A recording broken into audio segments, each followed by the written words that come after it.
Hi dears, welcome back. അപ്പോൾ നമ്മളിന്ന് family ആയിട്ട് ഹൗസ് വാമിങ്ങിന് പോവുകയാണെങ്കിൽ കണ്ണിന് സൈറ്റ് വിസിറ്റിംഗ് ഉള്ളതുകൊണ്ട് പുള്ളി വന്നില്ല. ബാക്കി എല്ലാവരും ഉണ്ട്. നേരെ നമ്മൾ ഹൗസ് വാമിങ് വീട്ടിലെത്തി. ഇതാണ് വീട്. 2 നില വീടാട്ടോ. നല്ല ഭംഗിയുള്ള വീടാണ്. അത് മാത്രമല്ല നല്ല സ്പേഷ്യസ് ആയിട്ടുള്ള ഓരോ റൂമും കാര്യങ്ങളെല്ലാം നല്ല സ്പേഷ്യസ് ആണ്. 4 ബെഡ്റൂം വരുന്നുണ്ട്. പിന്നെ എനിക്ക് ഏറ്റവും ഇഷ്ടപ്പെട്ട സ്ഥലം ഇതാണ്. കാരണം ഈ മിറർ സെറ്റ് ചെയ്തിരിക്കുന്നത് നല്ല ഇഷ്ടമായിരുന്നു. ഞാനിവിടെ കുറച്ച് നേരം ചുറ്റിപ്പറ്റിയൊക്കെ നിന്നായിരുന്നു. പിന്നെ ഇവരുടെ വുഡൻ ടൈൽ വരുന്ന ആ ഒരു ഫിനിഷിൽ വരുന്ന സ്റ്റെയറും അതിൻ്റെ ആ ഒരു സെറ്റപ്പൊക്കെ നല്ല രസമുണ്ടായിരുന്നു കാണാനായിട്ട്. പിന്നെ ഞാൻ കുറച്ച് നേരം കത്തിയൊക്കെ വെച്ചിട്ട് അവിടെയൊക്കെ നടന്നു. പിന്നെ അവരുടെ ബാൽക്കണിയും കാര്യങ്ങളെല്ലാം പോയി നോക്കി. ബാൽക്കണി അത്യാവശ്യം നല്ല സ്പേഷ്യസ് ആണ്. ഒരു ബർത്ത്ഡേ പാർട്ടിയൊക്കെ നടത്താൻ പറ്റിയ സെറ്റപ്പ് സ്ഥലമാണ്. അതുപോലെ ഇതായിരുന്നു എൻ്റെ കോസ്റ്റ്യൂം. ഇത് നിങ്ങൾ കണ്ടിട്ടുണ്ടാവുന്നല്ലോ, ഇതാണ് എൻ്റെ കോസ്റ്റ്യൂം. ഞാൻ ഈ ഒരു അപ്പിയറൻസിലാണ് പോയത്. പിന്നെ നമ്മുടെ മെയിൻ ഐറ്റം ഫുഡ് എല്ലാം അടിപൊളിയായിരുന്നു. ലൈവായിട്ടുള്ള അപ്പവും കാര്യങ്ങളും ചിക്കനും എല്ലാം സൂപ്പറായിരുന്നു. പിന്നെ ഐസ്ക്രീം കഴിച്ചിട്ട് നമ്മൾ നേരെ വീട്ടിലോട്ട് പോരുകയാണ്. വീട്ടിലോട്ട് പോകുന്നതെന്ന് വെച്ചിട്ടുണ്ടെങ്കിൽ നമ്മൾ തണ്ണീർമുക്കം കഴിഞ്ഞിട്ടാണ് ഈ പരിപാടി നടന്നത്. അപ്പോൾ തണ്ണീർമുക്കം പണ്ട് കയറി ഇങ്ങനെ പോകുന്നതാണ് ഈ കാണുന്നത്.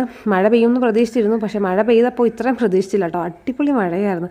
ഒന്നും കാണാൻ പറ്റണില്ല. നേരെ വീട്ടിൽ വന്ന് മൂടിപ്പൊതിച്ച് കിടന്നുറങ്ങാനുള്ള കൊതിയായിരുന്നു.